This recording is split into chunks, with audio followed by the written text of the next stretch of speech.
Hello, কি খবর সবার? আমাদের খবর বেশ ভালো।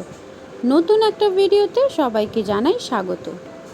আজ আমরা যাচ্ছি ইন্টারল্যাকেন থেকে ইস্ট ওয়ার্ল্ড নামে সুইজারল্যান্ডের একটা সুন্দর ভিলেজে, তাও আবার এরকম সুন্দর বোটে। তো চলো ভিডিওটা শুরু করি। ইন্টারল্যাকেনকে ঘিরে দুদিকে দুটো সুন্দর লেক রয়েছে, একটা রয়েছে ব্রিঞ্জ আর এক হচ্ছে থুন।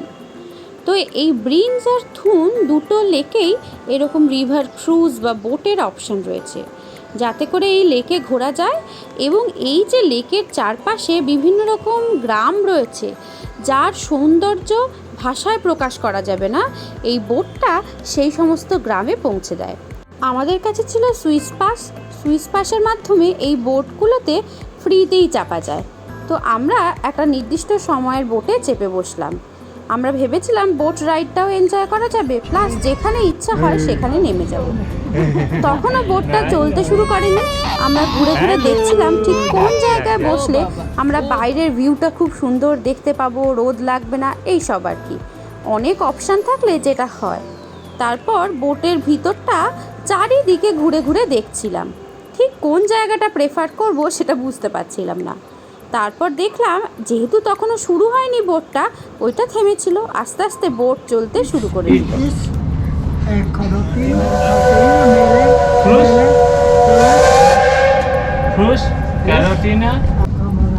এখানে আমাদের এই মহিলার সাথে পরিচয় হয়েছিল। প্রথমে তো বুঝতে পারিনি ইনি কে।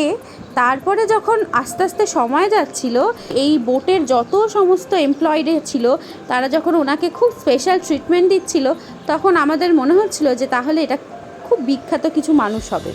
যাই হোক, উনি ভালো ইংলিশ জানেন না, আর আমরাও ওনার ল্যাঙ্গুয়েজ বুঝতে পারছিলাম না, তাই ওনার সাথে আমরা সাইন ল্যাঙ্গুয়েজেই কমিউনিকেট করছিলাম। নতুন দেশে গিয়ে এইরকম এক্সপিরিয়েন্স হওয়াটাও খুব সুন্দর ব্যাপার। পতাকাটা যখন উঠছিল এই নীল রঙের জলের মধ্য দিয়ে, তখন যে কী ভালো লাগছিল কি বলবো। আর এই যে বোটটা পুরো জায়গাটা জুড়ে এই সাদা সাদা ফেনা তৈরি করতে করতে জলের মধ্য দিয়ে ভেসে যাচ্ছিল। দূরে পাহাড় দেখা যাচ্ছিল, পাহাড়, এই লেকের জল সব যেন মিলেমিশে একাকার হয়ে যাচ্ছিল।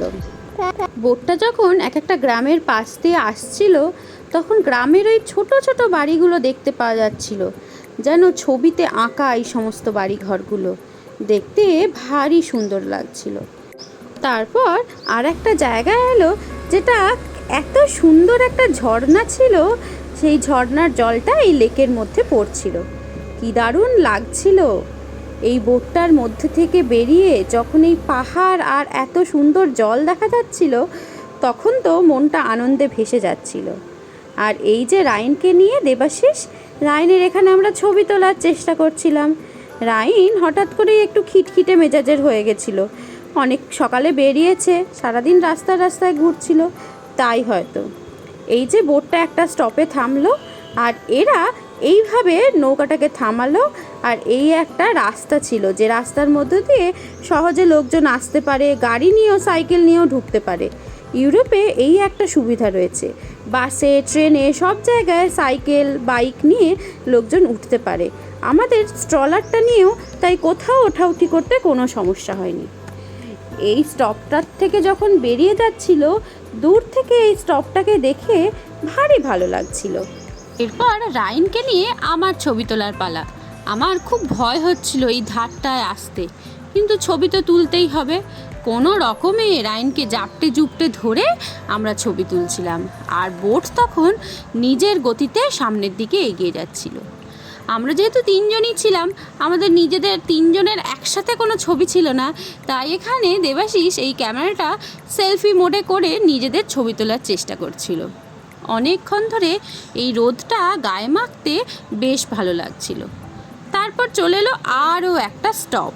প্রত্যেকটা স্টপেই আলাদা আলাদা মানুষজন উঠছে নামছে। এই দেখো, যেটা বলছিলাম, এই সমস্ত সাইকেল স্ট্রলারগুলো নিয়েও এই নৌকার ভিতরে উঠে পড়া যাচ্ছে। এক একটা স্টপ মানেই এক একটা গ্রাম, আর সেই গ্রামের সৌন্দর্য তো কিভাবে ব্যাখ্যা করব সেটা আমার জানা নেই। এত অপূর্ব দেখতে সেগুলো যে ভাষায় প্রকাশ করতে পারবো না। জলের রঙটা এত সুন্দর যে মনে হচ্ছিল কিভাবে এরকম জল হতে পারে। মানে শুধু এই লেকটা না, সুইজারল্যান্ডের বেশিরভাগ জলাশয়ের রঙই এই টার্কোয়াইজ কালারের। তারপরে হঠাৎ মনে হলো এখন তো বোটটা চলছে, তাহলে দেখে আসি যন্ত্রপাতিগুলো কীরকম চলছে। তো সেটা দেখলাম এরকম ঘুরে ঘুরে চলছে, বেশ ভালো লাগছিল এটা দেখতে। তারপর আমরা মাঝে মাঝে এই ফাঁকা রোদের জায়গাটাতে বেরোচ্ছিলাম, একটু রোদ নিচ্ছিলাম, আবার ছায়ায় ঢুকে যাচ্ছিলাম। আর এই যে ঘন্টাটা এক একটা স্টপে আসছে, তারপর এই ঘন্টাটা আবার বেজে যাচ্ছে, আবার নৌকাটা চলতে শুরু করছে। আমি রাইনকে নিয়ে বোটের ভিতর বাইরে করতে করতে যাচ্ছিলাম। এখানেও দেখলাম অনেক অনেক মানুষজন আমাদেরই মতো বেরিয়ে পড়েছে, তবে রাইনের মতো ছোট বাচ্চা খুবই কম। প্রত্যেকটা ভিডিও দেবাশিসই করে, ওর হাতেই ক্যামেরা থাকে, তাই ওর কোথাও ভিডিও টিডিও ওঠে না। হঠাৎ করে আমার হাতে ক্যামেরাটা এসে পড়েছিল, তাই এইভাবে যখন দাঁড়িয়েছিল আমিও ওর কিছু ভিডিও করে নিলাম। নাহলে ওকে ভিডিওতে কিন্তু দেখতে পাওয়া যায় না। আমি যে ভিডিও করছিলাম সেটা তখন বুঝতে পারিনি, বুঝতে পারলে আর এইভাবে দাঁড়াতেই